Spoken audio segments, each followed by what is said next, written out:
Hey guys, welcome to 5 Minutes in God's Word. Currently at a youth conference and just celebrating Christ and celebrating being young and being full of a conviction to say Christ is the answer and solution to the world. Today, I guess this was more for me. But I think I also need to share it because it's literally going to change a lot in how I view church and how I view what we do on Sunday, and connecting how I've been feeling and ultimately to understand what God was saying. So as you see, we're all dressed up, everybody on flick. It's a lituation out here, from the ladies, the guys, Baba, everybody's just on flick, shoes, everything it's perfect, the standard of excellence, which is good. But what God said to me, during service and during worship today was, I feel like my church has forgotten that we're at war because of how we've climatized to dressing.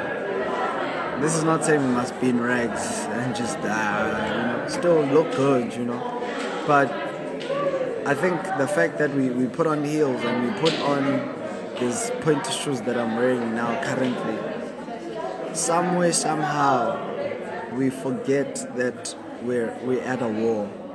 And because we're at a war, if we understood that we are constantly at a war, it wouldn't just be about how we look in church, how we look or walk outside, how we have separate lives outside of the church and how we have separate lives inside the church, how we have, we have all these signs that we've learned of the language of worship and the language of Christianese. But truly and purely so, are we really at war? Like, is your armor on? Does the worship team understand that they're not just people who are using their voices because they sing, but that they are people who are holy, because they need to be holy in order to fight and declare, because they are fighting, they're warriors, and in their armor is found in their holiness. It was literally speaking so much to me though, like, you church, do you understand that when you're coming to a service, you're coming to get pumped up, you're coming to do push-ups, you're coming to do bench pressing, whatever that will get you to a place where you are ready to fight on.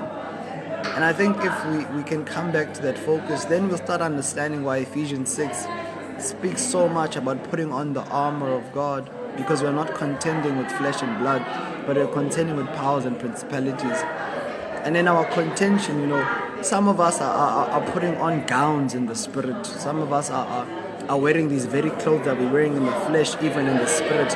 Our armor and our guard is so down. That's why church is just a Sunday thing. That's why holiness is a Sunday thing. That's why surrender is a Sunday thing. That's why, looking good for the Lord is a dress thing, not a character thing. Many of you won't get that, but hopefully one day you will. But really, like, is your character dressed like you're dressed? Is your walk dressed like you're dressed? Is your speech dressed like you're dressed? This is a message that literally just also speaks to me and says, Ola, you're at a war, gear up. Always keep your guard up. Sure, the storm is coming your way. Sure, you're hurting. Sure, there are things that are happening around your life, but you're in a war. Sure you get weary. Sure you get tired, but you're in a war. So all these things that are happening right now, that are happening around the world, that are happening with so much evil that is demonstrating itself in the world. It's not that Christ has not responded with the answer. He has, but the problem is the church has forgotten that we're at a war. I hope you can get your armor on, because Christ needs a fighter. Christ needs a soldier. Christ needs someone who will stand and say, "Send me, Lord." Have a blessed day.